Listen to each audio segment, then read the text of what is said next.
सत्र की शुरुआत हो गई है। राष्ट्रपति ने आज संसद के दोनों ही सदनों को संबोधित करते हुए कहा कि सरकार ने युवाओं की शिक्षा और उनके लिए रोजगार के नए अवसर पैदा करने पर विशेष ध्यान दिया है। इसके साथ ही सरकार ने एक राष्ट्र एक चुनाव और वक्फ संशोधन विधेयक की दिशा में कदम उठाया है। राष्ट्रपति मुर्मू ने कहा कि आयुष्मान भारत योजना के तहत 70 वर्ष और उससे अधिक आयु की 6 करोड़ वरिष्ठ नागरिकों को स्वास्थ्य बीमा प्रदान करने का निर्णय लिया गया है। इसके अलावा मेरी सरकार ने आदिवासी समाज के 5 करोड़ लोगों के लिए धरती आबा जनजाति ग्राम उत्कर्ष अभियान शुरू किया है। सरकार मध्यम वर्ग के अपने घर के सपने को भी पूरा करने के लिए प्रतिबद्ध है। इसके साथ ही राष्ट्रपति ने महाकुंभ हादसे पर भी दुख जताया। उन्होंने कहा कि दूरदराज के इलाकों को वित्तीय व्यवस्था से जोड़ा जा रहा है, राष्ट्रपति के द्वारा कहा गया। और आगे उन्होंने तमाम बातों का जिक्र किया, जिसमें उन्होंने कहा कि 25 करोड़ लोग गरीबी से बाहर निकले हैं। राष्ट्रपति द्रौपदी मुर्मू ने अपने अभिभाषण के दौरान जिक्र किया कि 13 भारतीय भाषाओं में प्रतियोगी परीक्षाएं हो रही हैं। महिलाएं आज लड़ाकू विमान भी उड़ा रही हैं, राष्ट्रपति द्रौपदी मुर्मू ने कहा। तो इसी विषय पर बातचीत करने के लिए हमारे साथ बिजनेस एक्सपर्ट संगम अग्रवाल जी जुड़े हैं। संगम जी, बहुत स्वागत है आपका इंडिया न्यूज़ पर। और संगम जी, सबसे पहला सवाल आपसे यहाँ पर यही, जिस तरीके से पूरी हमने ये बातचीत सुनी और जिस तरीके से प्रधानमंत्री नरेंद्र मोदी ने भी राष्ट्रपति के अभिभाषण से पहले मीडिया से बातचीत की थी, उस बातचीत के दौरान उन्होंने एक बड़ा संकेत दिया था। जिस तरीके से उन्होंने कहा था कि जो मिडिल क्लास है, मध्यम वर्गीय परिवार है, उन पर माँ लक्ष्मी की कृपा बनी रहे। बिल्कुल अभिषेक जी, बहुत बहुत धन्यवाद। बिल्कुल इस मोदी जी के इस इशारे से लग रहा है कि मिडिल क्लास के लिए कुछ ना कुछ टैक्स रिबेट में बेनिफिट मिलने वाला है हम सबको। जी। और कहीं ना कहीं अब तक देखा गया है कि पिछले बजटों के अंदर जितने भी लोअर मिडिल क्लास है उसको ज्यादा फोकस किया जाता है, मिडिल क्लास को कम फोकस किया जाता है। मैं मिडिल क्लास उस आदमी की बात कर रहा हूँ जिसकी जी। टोटल इनकम 10 लाख से 20 लाख रुपए के बीच में है, मैं उसको मिडिल क्लास बताना चाह रहा हूँ यहाँ पे। और वी आर एक्सपेक्टिंग कि इस बजट के अंदर कहीं ना कहीं जो टैक्स है मिडिल क्लास के ऊपर, टैक्स को उसको छूट दी जाएगी, क्योंकि कहीं ना कहीं गवर्नमेंट का पूरा फोकस जी। जो परचेज के थ्रू इकोनॉमी को रन करने का है। क्योंकि जो पहले हुआ करता था कि गवर्नमेंट एक्सपेंडिचर क्या करती थी, वो ना करके जी। टैक्स में छूट देके आपकी परचेजिंग पावर को बढ़ा के, जिससे कि कॉमन आदमी, मिडिल क्लास आदमी उस पैसे को जो वो सेव करेगा उसको परचेजिंग पावर की तरह इस्तेमाल कर पाए और इकोनॉमी को बूस्ट कर पाए। तो मैं एक्सपेक्ट कर रहा हूँ कि अभी जो हमारा स्लैब 15 लाख रुपए तक, 15 लाख से ऊपर, मैं बात कर रहा हूँ न्यू टैक्स स्लैब की, जो 15 लाख रुपए से ऊपर 30% टैक्स पे करना होता है, वो कहीं ना कहीं बढ़ा के गवर्नमेंट को जरूर 15 लाख से मिनिमम 18 लाख पे जरूर करना चाहिए कि 18 लाख तक 25% टैक्स होना चाहिए। वो 18 लाख से ऊपर का जो अमाउंट होगा वो बहुत 30% होगा, क्योंकि 30% एक हायर अमाउंट होता है। वो 3 लाख रुपए पे अगर हम 5% टैक्स सेव कर पाएंगे तो वो कहीं ना कहीं एक बूस्ट होगा मिडिल क्लास के लिए, और कहीं ना कहीं मोटिवेट करेंगे हम लोगों को ज्यादा इनकम अपनी आईटीआर में शो करने के लिए। तो ये एक बड़ा इंपॉर्टेंट फैक्टर रहेगा। इसके साथ में एक और बड़ी इंपॉर्टेंट चीज है, जैसे हमने बात करी दिल्ली की बेसिकली, और पोल्यूशन की। पोल्यूशन अपने आप में एक बहुत बड़ा मेजर कंसर्न बन चुका है। गवर्नमेंट करोड़ सौ रुपीस खर्च कर रही है पोल्यूशन को टैकल करने के लिए, चाहे वो प्यूरिफायर लगा रही है रोड्स के ऊपर, या फिर वहां पे जो वाटर स्पिल्किंग की जा रही है, या फिर कंस्ट्रक्शन को रोका जा रहा है, जिससे कहीं ना कहीं एक कंट्री के निर्माण में कहीं ना कहीं हडल होती है। बेसिकली व्हीकल्स की आवाजाही को रोका जा रहा है, जिससे कि कहीं ना कहीं एक बिजनेसमैन है या सर्विस क्लास पर्सन है उसको ट्रबल फेस हो रही है, क्योंकि अभी भी हमारा जो पब्लिक इंफ्रास्ट्रक्चर वो इतना स्ट्रांग नहीं है कि हर प्रॉपर फैसिलिटी प्रोवाइड कर सके।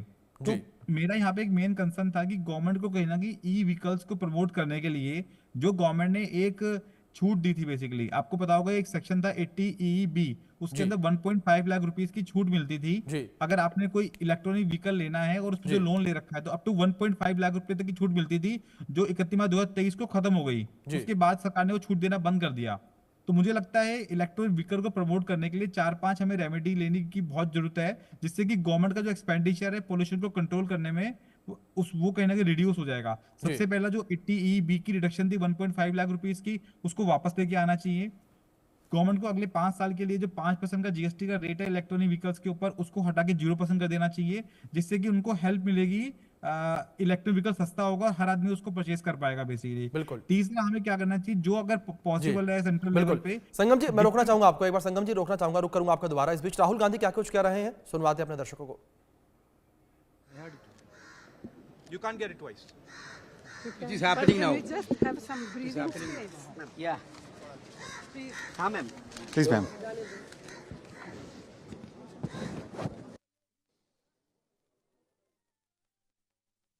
तो राष्ट्रपति का अभिभाषण समाप्त हुआ और लगातार जो सदन के तमाम सदस्य हैं वो अब सदन से बाहर आते हुए अब नजर आ रहे हैं और लगातार अपनी प्रतिक्रियाएं दे रहे हैं। इस बीच हमारे साथ जिस तरीके से संगम अग्रवाल जी जुड़े हुए हैं, एक बार फिर से उनका रुख करेंगे, बिजनेस एक्सपर्ट के तौर पर हमारे साथ जुड़े हुए हैं। संगम जी, जिस तरीके से आप जिक्र कर रहे थे ईवी वाहनों को लेकर कि किस तरीके से उस पर टैक्स घटाना चाहिए, प्लीज अपनी बात कंप्लीट करें। बिल्कुल सर, मैं अपना तीसरा पॉइंट पे आया था। जैसे क्या होता है कि जो इलेक्ट्रॉनिक व्हीकल का रजिस्ट्रेशन होता है बेसिकली उस पे गवर्नमेंट को काम करना चाहिए, जिससे कि अल्टीमेटली इलेक्ट्रॉनिक व्हीकल सस्ता हो पाए, एक कॉमन आदमी इलेक्ट्रॉनिक व्हीकल्स को ले पाए, और दूसरा पब्लिक ट्रांसपोर्ट को जितना हम स्ट्रक्चराइज कर सकते हैं, जितना स्ट्रॉन्ग कर सकते हैं, वो कहीं ना कहीं हेल्प मिलेगा। और कहीं ना कहीं अवेयरनेस की भी रिक्वायरमेंट है। अगर मैं मेट्रो सिटीज की बात करूं, maximum people are not using public transport, तो कहीं ना कहीं उसमें उनको एक स्कूल लेवल पे, कॉलेज लेवल पे एजुकेट करने की रिक्वायरमेंट है। और अपने पब्लिक ट्रांसपोर्ट को हमें इतना इतना बेस्ट बनाना है कि every person can use that basically. मैं आपसे अगर फॉरेन कंट्री का एग्जांपल लूं, दुबई का एग्जांपल लूं, वहाँ पे सिंगापुर का एग्जांपल लूं, वहाँ पे मैक्सिमम लोग पब्लिक ट्रांसपोर्ट को यूज करते हैं। तो वो कहीं ना कहीं सेम चीज हमको इंडिया में, दिल्ली में, मेट्रो सिटीज के अंदर डेफिनेटली इसको इम्प्लीमेंट करनी चाहिए। आई एग्री कि आज के डेट में मेट्रो, दिल्ली की मेट्रो है जो डीएमआरसी ऑपरेट कर रही है, वो कहीं ना कहीं काफी हद तक लोगों को हेल्प कर पा रही है। बट लेकिन उसके बाद उसके फर्दर पॉइंट अगर है तो उसमें बस की बात करूं मैं या लोकल ट्रेन की बात करूं मैं, वो कहीं ना कहीं इतना पॉजिटिव इम्पैक्ट नहीं है उसका। तो उनको भी स्ट्रक्चराइज किया जाना चाहिए, जिससे कि लोग कार को कम इस्तेमाल करें और कहीं ना कहीं ईवी को ज्यादा इस्तेमाल करें, और जिससे कि पोल्यूशन कम हो, अल्टीमेटली टैक्स सेविंग हो, एक कॉमन आदमी के पास वो पैसा अपनी परचेजिंग पावर बढ़ा सके और खर्च कर सके बेसिकली। जी संगम जी, जिस तरीके से हम तमाम बातों का जिक्र किया है, लेकिन इस बीच एक और महत्वपूर्ण मुद्दा था। प्रधानमंत्री नरेंद्र मोदी ने इस बात का जिक्र किया कि जो सम्मान है महिलाओं का वो बराबर का मिलना चाहिए। ये भी कहीं ना कहीं एक बड़ा संदेश कि महिलाओं को लेकर भी बड़े ऐलान संभवतः हो सकते हैं बजट में।